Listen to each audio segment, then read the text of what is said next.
다니엘이 느부갓네살 왕의 꿈을 하나님의 능력과 지혜로 꿈 해석을 하게 되죠.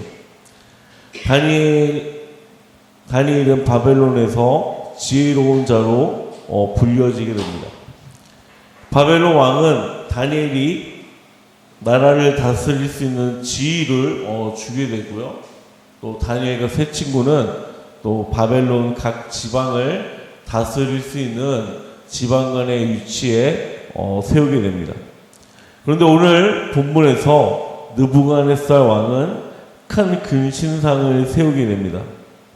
오늘 어떠한 말씀인지 우리 본문을 살펴보면서 함께 나눠보도록 하겠습니다. 1절을 보게 되면 느부갓네살 왕이 금으로 신상을 만들었으니 높이는 60규빗이요 너비는 6규빗이라 그것을 바벨론 지방에 두라 병지에 세웠더라.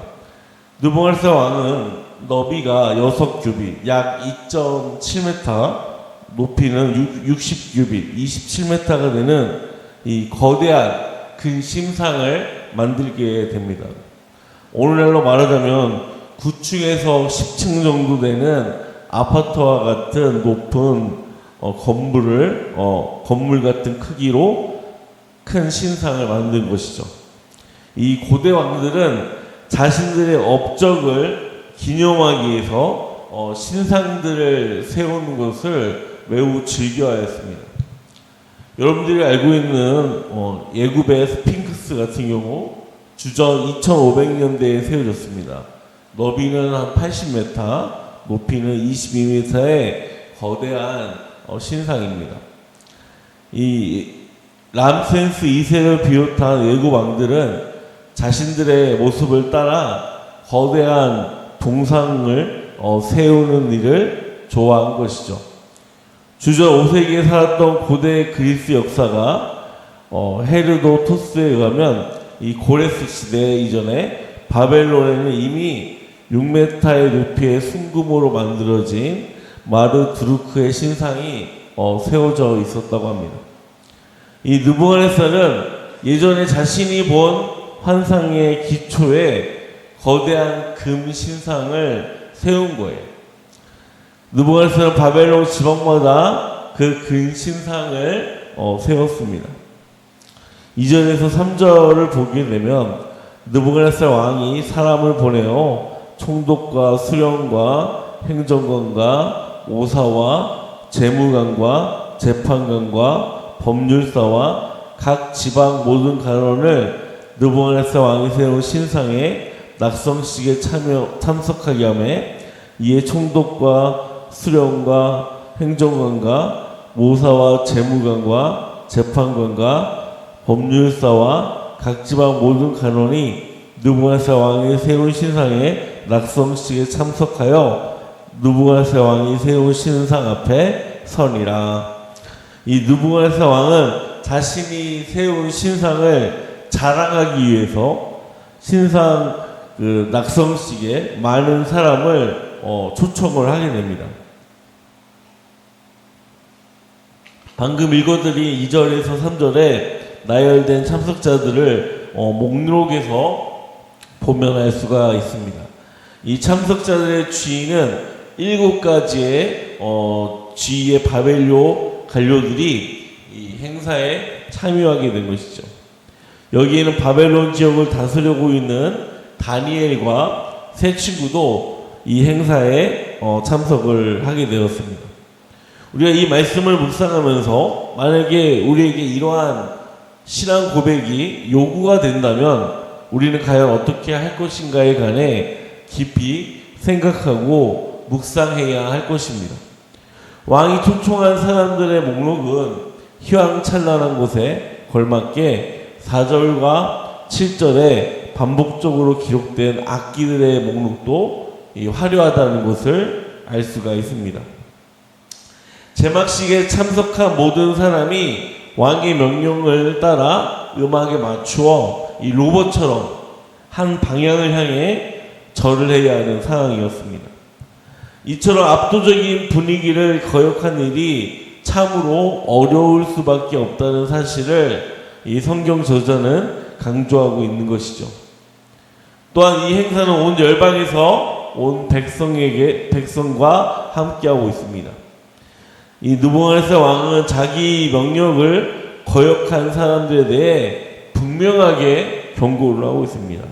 누구든지 이 음악에 맞추어서 엎드려서 절하지 않으면 불타는 풀무불에 집어넣어 태워 죽이겠다라고 선언하였습니다.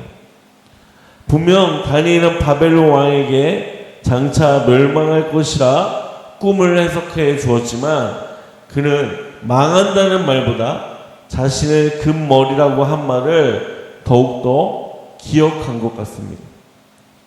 이 100% 죄인 인간은 망하는 말보다 인정해주는 말을 좋아합니다.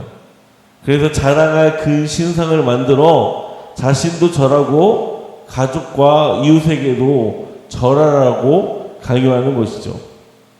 하지만 하나님 나라에서 높아지려 할수록 낮아지고 낮출수록 높아지는 것입니다. 여러분, 우리가 알게 모르게 근심상과 같은 우상은 무엇입니까? 돈과 외모, 학벌, 자녀, 명예, 기타 등등 우리는 알게 모르게 이러한 것들을 우상으로 세우고요. 우상으로 섬기고 있음을 우리는 알아야 할 것입니다. 8절에 보면 그때 어떠한 갈대아 사람들이 나와 유다 사람들을 참소하니라. 느부갓네살이 명령한 대로 바벨론의 모든 관료가 악기 연주에 맞추어 절을 하게 됩니다. 모든 민족이 언어가 달랐지만 그들은 왕의 명령에 순종을 하게 되죠. 하지만 히브리 출신 다니엘과 세 친구는 허리를 뻣뻣이 세우고 서 있었습니다. 그것을 본 사람이 왕에게 고발을 한 것입니다. 왕은 그 말을 듣자마자 진노하게 됩니다. 당연히 왕이 진노할 수밖에 없는 것은 왕의 인격과 그 권위에 도전한다라고 생각할 수 있기 때문입니다. 왕은 15절에 다니엘과 세 친구들에게 이렇게 말을 하죠. 이제라도 너희가 준비하였다가 나팔과 피리와 수금과 상향금과 양금과 생안가 및 모든 악기 소리를 들을 때 내가 만든 신상 앞에 엎드려 절하면 좋거니와 너희가 만일 절하지 아니하면 즉시 너희를 맹렬히 타는 풀무풀 가운데 던져 넣을 것이니 능히 너희를 내 손에서 건져내시니 누구겠느냐 하니. 이 느부갓네살 왕은 다니엘과 세 친구에게 협박을 하죠. 우리가 삶의 현장에서 믿음을 지키고 십자가를 지는 적용을 하려고 할 때 우리를 넘어뜨리는 유혹과 핍박은 반드시 따라오게 됩니다. 우상에 절하지 않으면 성도인 내가 먼저 내 속의 원수와 처절한 싸움을 해야 합니다. 또한 세상 사람들의 시기와 고발 그리고 위협을 말씀으로 해석하고 견뎌야 하는 것이죠. 여러분은 가족이나 또는 직장 상사에게 예수를 믿는다는 이유로 핍박을 받으신 적이 있으십니까? 이 대학을 마치고 첫 직장을 가진 이 사회 초년생들이 직장에 가면 회식 자리 같은 데 있어서 술을 강요할 때가 제일 힘들다고 합니다. 또한 믿지 않는 가정의 배우자와 결혼하였을 때 부모님이 시부모님이나 또는 부모님이 예수를 믿지 않을 때 이 신앙생활에 대한 어려움과 핍박이 있는 경험들을 우리 삶 가운데에서 간접적으로 우리는 경험하고 보게 됩니다. 이러한 어려움 속에 다니엘과 세 친구는 왕에게 이렇게 아뢰죠. 16절부터 18절 말씀을 보면 사드락과 메삭과 아벳느고가 왕에게 대답하여 이르되 느부갓네살 왕이여 우리가 이 일에 대하여 왕에게 대답할 필요가 없나이다.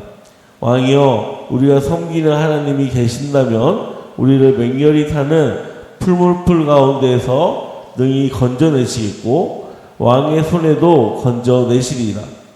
그렇게 하지 아니하실지라도 왕이여 우리가 왕의 신들을 섬기지 아니하고 왕이 세우신 금 신상에게 절하지도 아니할 줄 아옵소서. 아멘.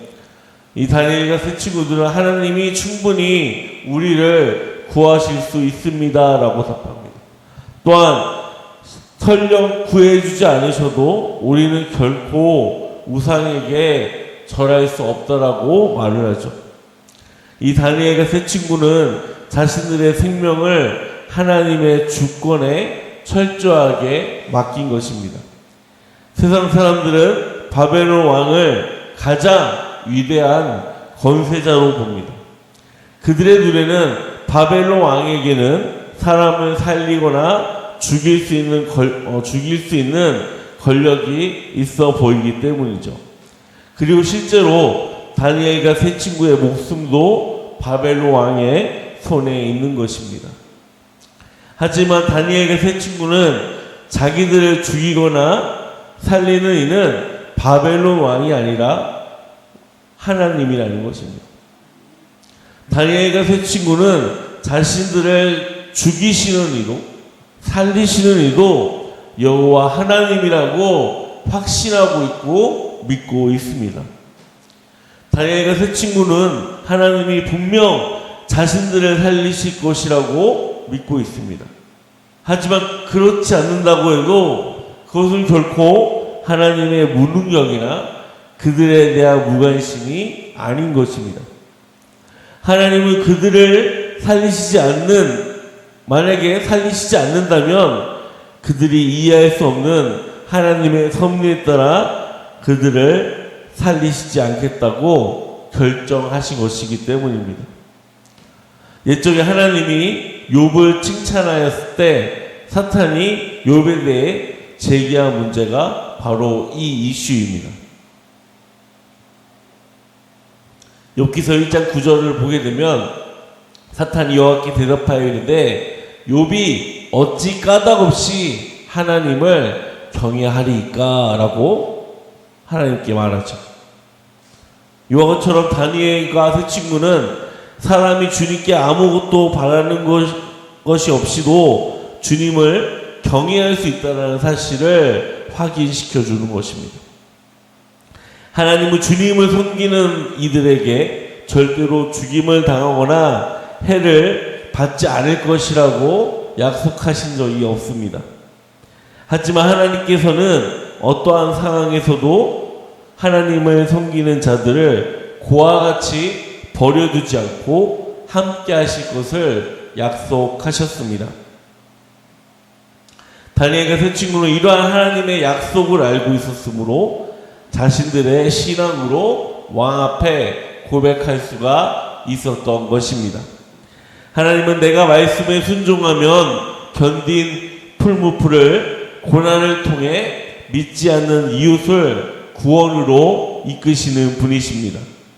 죽음 앞에서도 몸바쳐 하나님을 높이고 순종한 사람을 하나님께서는 높여주십니다.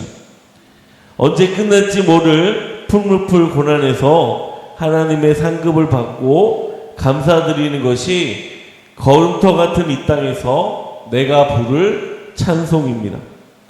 사랑하는 성도 여러분, 하나님은 우리를 죽을 수밖에 없는 존재인데 우리를 그 죽음에서 구원하셨습니다. 그러므로 우리는 하나님의 구원에 감사해야 할 것입니다. 그리고 삶에서 그 하나님의 말씀에 순종하며 삶으로 하나님께 찬양을 올려드려야 할 것입니다. 오늘 하루도 삶으로 감사와 찬양이 넘치는 우리 성도님들이 되시기를 주님의 이름으로 축복합니다.